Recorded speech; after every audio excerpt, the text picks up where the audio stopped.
Disease. Wow, that is mesmerizing. I mean, it's something to behold. How do you feel? I don't know, like I've been taken to another place. Where did you go? To another place.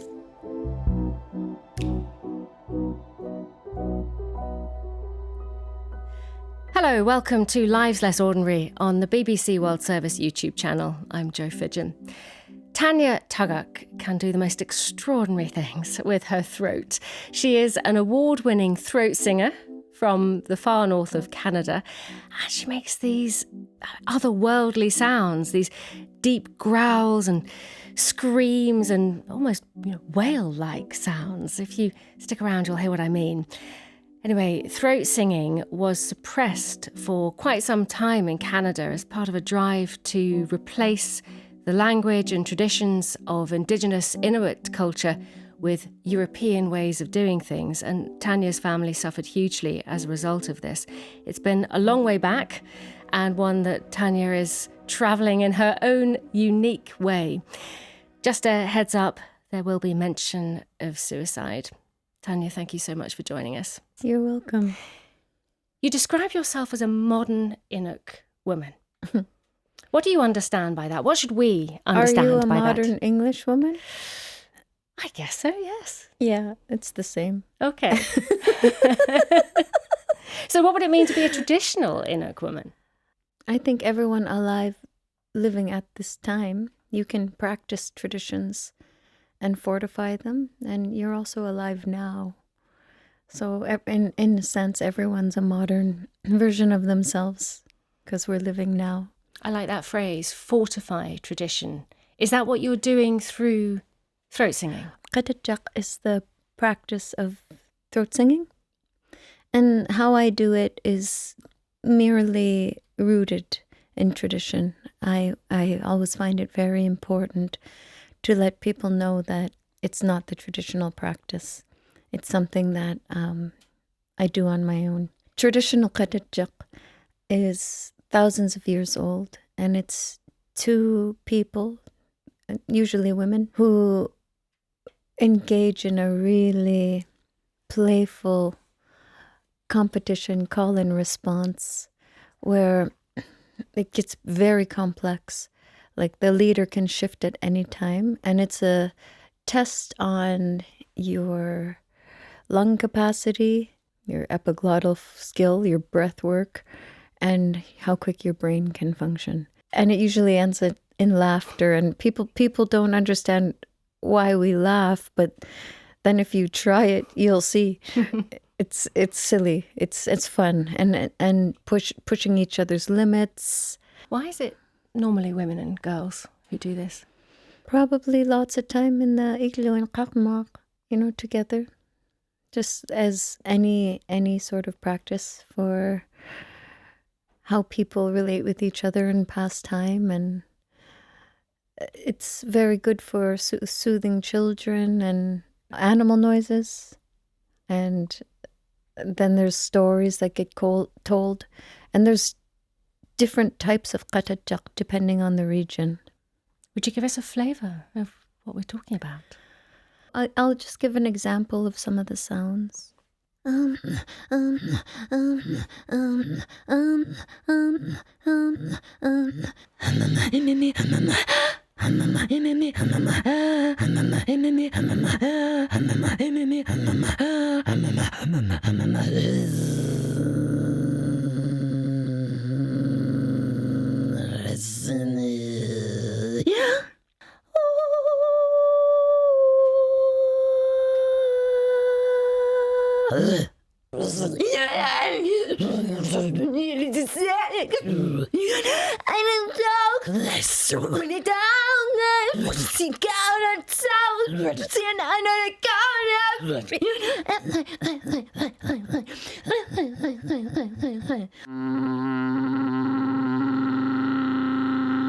Disease. Wow, that is mesmerizing. I mean, it's something to behold.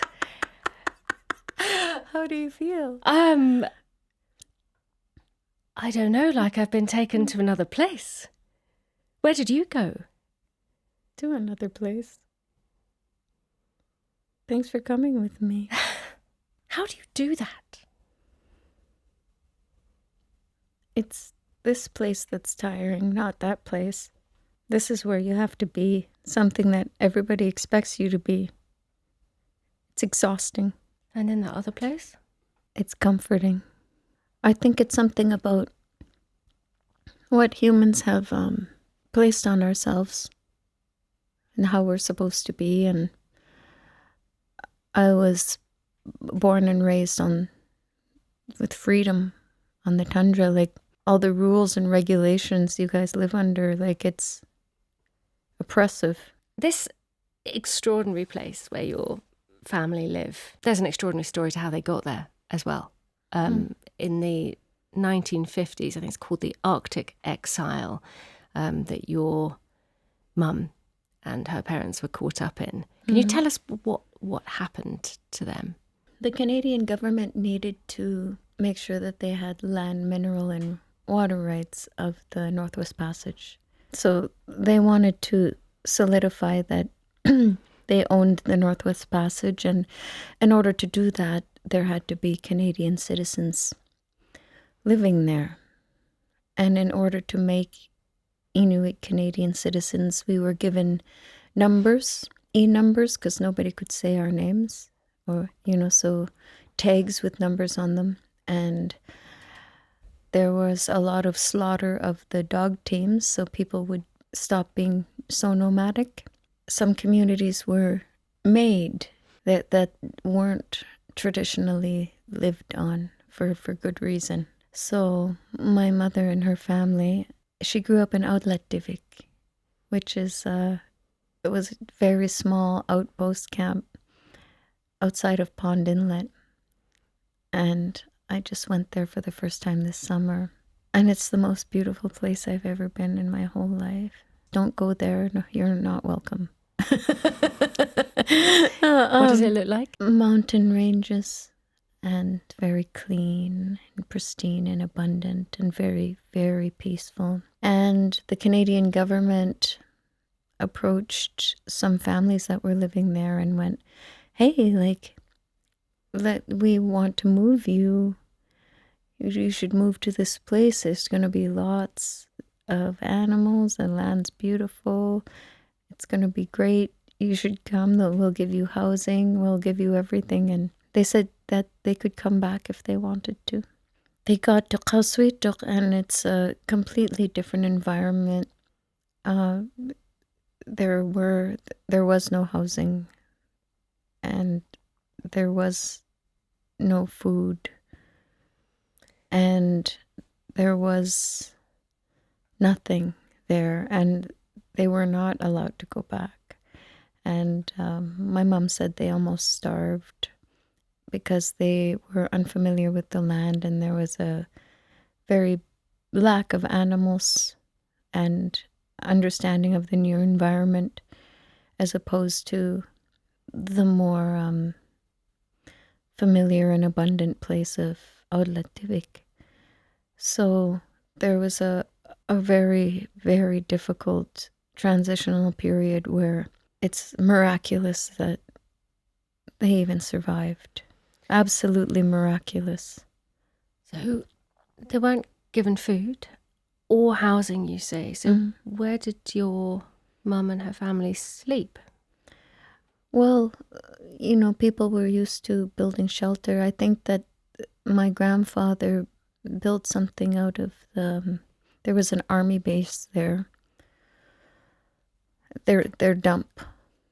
I think they managed to make a shelter out of whatever was from the dump for the first little while. And the fact that there was a, army base there should, without us talking about it too much, make you understand what they might have done. A bunch of men, no women, and these beautiful people there all of a sudden. So it was a very, very dark, and there are still ghosts. People wonder why I'm angry, but I have reason.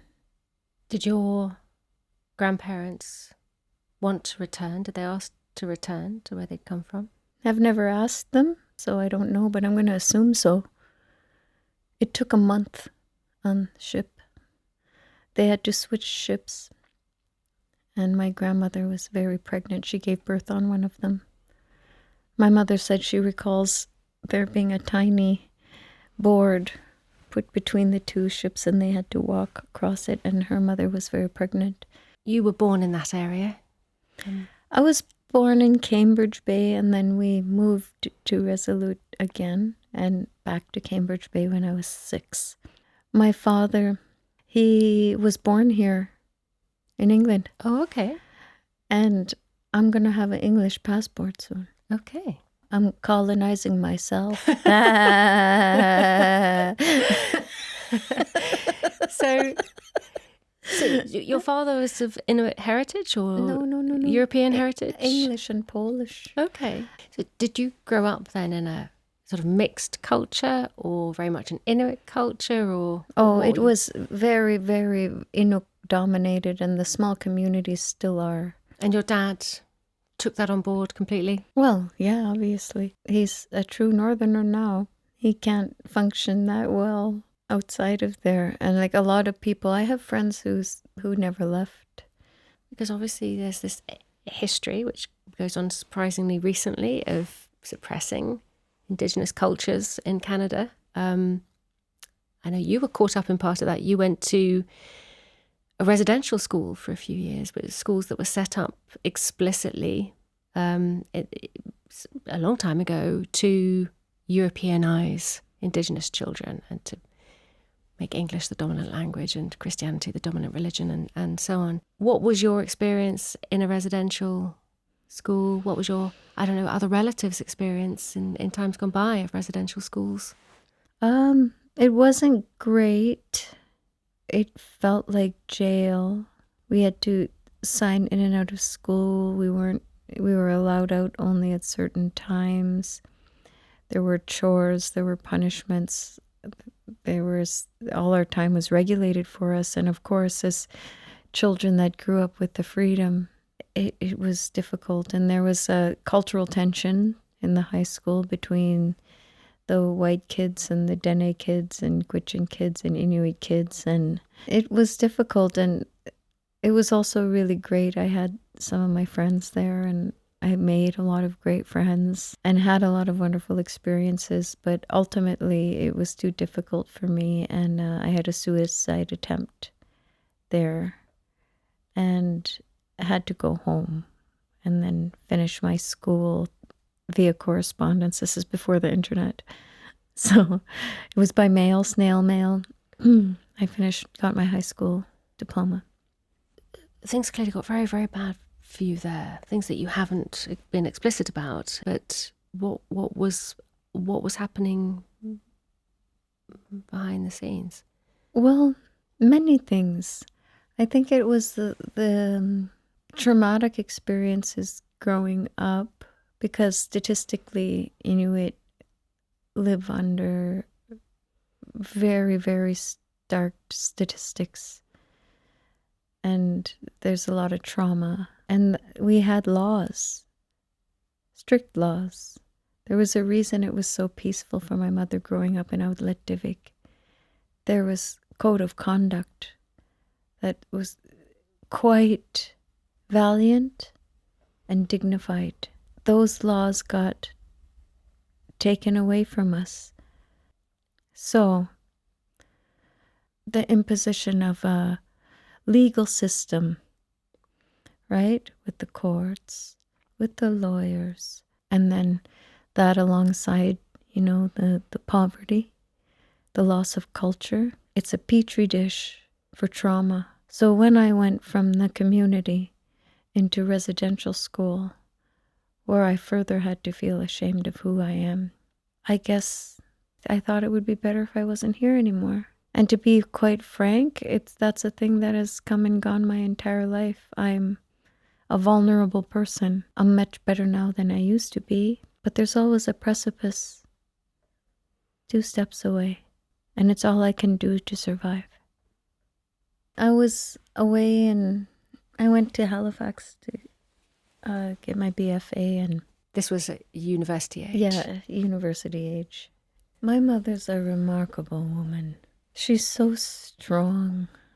I was really missing home, and she knew I was missing home, and it was so sweet. I'd get these care packages from her, like socks.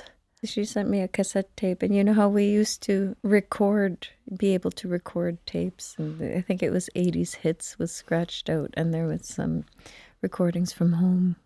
Including throat singing. Yeah, I just put the tape in and sing to it, and then flip it and put the tape in and sing to it, and that's how I started. I started in the shower. Then I went back up home, and I was teaching art and art history at the Nunavut Arctic College, and I was a trained painter. So I went to a festival for my paintings in Inuvik, and we were partying around the fire, and I had been practicing my throat singing, and I did some throat singing around the fire, and the festival director was there. And the next day there was heavy fog and the performer couldn't come in. So she asked me to sing. So I put on a gown and I just asked whoever musicians were there to play with me. Did a performance, and some people were there and they asked me if they could film me doing a bit of singing. So I said yes, and they filmed me in the bathroom because of the acoustics. And then they were friends of Björk. The Icelandic singer. Yeah, so they showed her the video, and she asked me to go on tour in 2001. So it was completely by chance that this career started. So you toured with Björk? Yeah. How was that? She's incredible. She's just music encapsulated in form. And she's a really awesome person. She's really smart, and she's really talented. She sounds fun. You know, like anyone famous, she's a human being, and she's a good human being, and I really like her. So it was by chance that I started touring musically, and after that I was like, well, if I'm good enough for Björk, I should probably start performing. I'm curious, when you started doing this, your own version of throat singing, in your own way, how was that received? Not well. Not well. Not well. No. By the community, by Inuit. Yeah, by my own community. Some people were okay with it, but a lot of people weren't, and a lot of people still aren't. But I'm here, and I'm alive, and I'm who I am, and it's not something I'm doing to perform. It just feels like it's who I am. So I'm just going to be who I am. And the world is just going to have to deal with that. Yeah, people were upset. And I understand, though. I understand why people are upset. Because so much of our tradition has been stripped away. And this is the thing about being from a minority. If you express yourself, you end up becoming a representation of an entire group of people. Whereas a white person can be seen as an individual, but if you're from a minority culture, you kind of get burdened with this idea of people only learning about the way I do it. So I understand how this would be a misrepresentation of traditional Qeqetqek. And I understand the frustration with the loss of our own traditions and the desperation to preserve our culture. So it's not with any sort of malice. I find it very difficult to dislike Inuit no matter what. So it's just with understanding that I have understanding about the frustration of what I'm doing, because, I'm weird. I've always been weird, like even growing up at home, and that's okay. I mentioned in the introduction that for a long time this was suppressed. Why was it controversial? Everything's controversial to uptight colonializing Christians. Everything that isn't in your rule book is this big controversial thing. Even sex, even making people has a rule. Anything. I'm surprised breathing's allowed. Loosen up, man. That's what happened. It maybe was part of the force into Christianity, like the part of getting rid of culture and what's proper music. And to this day, I get frustrated with the reference of it being primal. Like, it's modern. Every sound that's happening right now is a modern sound. It's just you're not used to it. You're like, it sounds feminine to me because I'm a woman. It sounds normal to me. It sounds natural to me. And like this idea that the natural world is primeval in some way is so farcical. You do defend cultural traditions, though. I mean, you do talk a lot about traditions and preserving them and promoting them and explaining them. Sometimes it's been, it's caused you some trouble. 2014, there was this period of posting selfies, they were called, but like selfies, but with dead seals. A lot of animal rights activists, particularly from the West, will get very upset about the killing of seals and very vocal about it. And you posted a picture with one of your baby girls and a seal lying alongside her, which I think led to a barrage of abuse towards you, didn't it? This is the part of the program where it's hard for me to not curse. Because of the hypocrisy, the absolute hypocrisy. There were people even signing petitions to have my children taken away from me. And I admit I was very naive. I posted that photo in celebration. It was very naive of me, and I've learned a lot about the world since then. Because we were just at an elders camp, and somebody came with a seal. We were all excited. It was lunch, And I just was looking at the size of my baby, and often, like, how people will put something next to a fish or hold the fish up to show the size. That's the photo was taken with no intention of it ever being posted. It was just a size reference. And we were joking about Inuya breastfeeding from the seal because the seal milk's so rich, So it was just a very innocent photo, and when I posted it, I was very shocked. Like, people were photoshopping Inuya dead on the ice, like to stand up for seals. And I'm like, you people are sick. There's people eating steak right outside your door. There's people eating chickens and every other type of animal. And to plow the land where your house stands, you had to kill the homes of everything.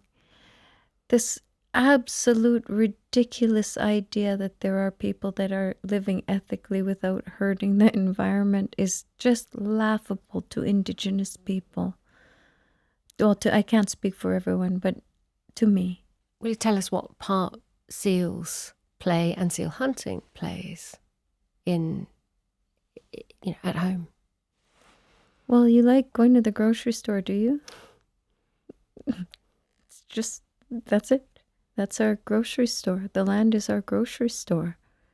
So we're just going to get lunch. The prices of the groceries have to be flown up to remote communities, and they're often frozen and refrozen and frozen and refrozen, and the costs of freight are really high. And of course, the stores themselves want to make a profit. And so it's the everyman, it's the every Inuk that ends up paying very, very high prices. I saw a watermelon for $50, and so we've got lunch out on the tundra, and we love to make sealskin clothings. It's our leather, right? And we have limited resources on which we can make a living outside of the government-run communities. So it's really discriminatory, and it's quite racist. And I have nothing against people that want to eat only vegetables. There's really large cultures and millions of people that eat only vegetarian, and I have so much respect for them. But you live in a place where vegetables grow. It's not like 9 months of the year. Snow and ice. Have some respect. Have a brain. It's so low thinking. And yes, I judge it. I don't like to judge, but if you're going to act like you're a 3-year-old who can't think, then you're gonna get judged, because it's completely unethical. Anyway, I was frustrated because I still think of the person who photoshopped my child deceased, and I'm angry. The Canadian government has paid a large amount of money now, billions of Canadian dollars in reparations for the harm that was done in the residential school system. They've apologised. There was a formal apology in 2010 for the Arctic exiles, for the forced moving, or the moving with false promises of a number of families to the high Arctic, to these very inhospitable conditions that you talked about. Have things changed for you, for your family? Well, my daughter just got a scholarship to go to this wonderful school, so there's change, but it's mostly by us. And many Inuit were very grateful for the apology, and I think that the shifts within the judicial system and healthcare systems and food access and dealing with the housing crisis would all be strong indicators that there was reconciliation happening. And until that happens, then it's not happening. Your daughters are how old now? 22 and 14. Are you bringing them up to be modern Inuk women? There isn't much choice, is there? Are they imbued in the traditions? Do they speak the language? Can they throat sing? They're starting to learn to throat sing. We bring as much Inuktitut around as we can. They're well connected to us and our culture, which is good. You have a new album. Now I'm going to pronounce this wrongly. Saputjiji? Saputji. It means, I think, designated protector. Is that right? Protector. Designated protector. Like a soldier. Are you the protector? I'm very good at standing up for other people, more than I am for myself. I struggle. That's always what is very interesting about performance and interesting about music or anything else. Like, yes, I'm angry, but I'm angry at the earth being destroyed. I'm angry for a reason, right? Like, I'm angry at things people should be angry at. So, but when it comes to my personal life, I'm quite soft, and I have to probably do better at standing up for what I need myself. Yeah, so that's your answer. So, Tanya, thank you very much for speaking to us. You're welcome. That was fun. And thank you for watching Lives Less Ordinary on the BBC World Service YouTube channel. do like and subscribe if you will, and then you'll never miss an episode. We did touch briefly on Tanya's distress at one point in her life. If you are suffering and could do with talking to somebody, then there are medical professionals to go to. There is also information available online about help in many parts of the world at Befrienders Worldwide. The address is befrienders.org. We hope to see you here again soon.